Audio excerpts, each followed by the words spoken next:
Hello guys, welcome back to this new video. I hope you are all doing well. After the first video, I noticed a lot of comments about the fact that Ashkenazi Jews are in fact not really Jews. Let's say at first that you all are absolutely right. As I've mentioned in the first video of this series, there will be a lot of sidetracks. And oh well, why not just let the second episode already be a sidetrack? I ended the last video saying the next video would be about the connection between Israel, World War I, and the Ottoman Empire, but we will get back to that later. With that being said, let's jump into the next part of our series. The Khazarian Empire was located across the Arabic borders. A few years after Prophet Muhammad died in 632 AD, the Arabs sought war with the Khazarians. These wars lasted for more than 100 years. These aren't well-known wars, which is kind of weird since they have had such an influence on history. In 732 AD, this led to a victory for the Khazarian Empire. In the last battle in the war in 737 AD, the Arabs won. Despite this, the Arabs didn't gain control over the area. Instead, the Khazarians gained power in the area. In 740 AD, the king, the court, and the military ruling class embraced the Jewish faith, and Judaism became the state religion of the Khazars. During the 8th and 9th century, Hungary was ruled by the Khazars. What is in dispute is the fate of the Jewish Khazars after the destruction of their empire in the 12th or 13th century. Various medieval Khazar settlements were mentioned in the Crimea, Ukraine, Hungary, Poland, and Lithuania.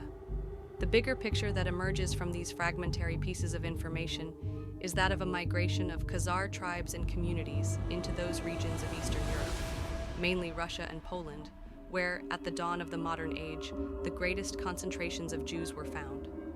So this might actually mean that perhaps the majority of Eastern Jews might be of Khazar and not Semitic origin.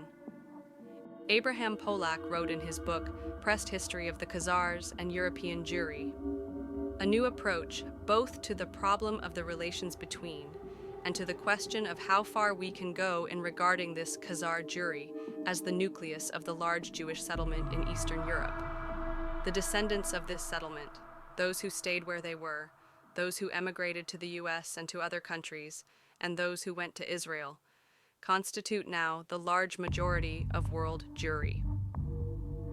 This was written before the full extent of the Holocaust was known, but that does not alter the fact that the large majority of surviving Jews in the world is of Eastern European, and thus probably mainly of Khazar origin.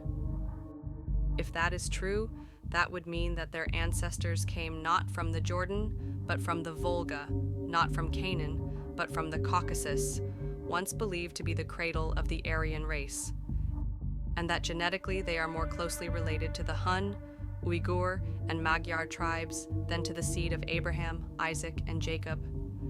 To me, it is pretty clear that the Jews that are currently occupying Palestine are not the biblical Jews. It's not an easy conversation to have. In the end, we are all being lied to. None of us really know where we came from.